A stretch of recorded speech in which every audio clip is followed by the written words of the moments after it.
Ito mga idol, nakausap ko yung may-ari. At M215 pala itong motor niya. Nasagi siya ng SUV na to, yung kotse na to. Yan.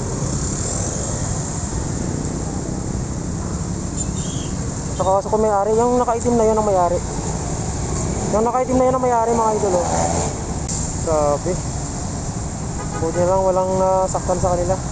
Yung mga sasakyan lang yung ang na-damage. So yung nakasikaso na sila ng traffic enforcer mga idol. Nakasikaso na. Kasama po ng driver ng SUV, yung nakapula. Big bike din yata yun eh. Ewan ko lang kung ilang cc yan. MT-15. Dito lang yung mga idol sa may tapat ng Dream Homes. Sa intersection mismo sa malapit sa Robinson ng General Trias, Cavite. Yun lang mga idol.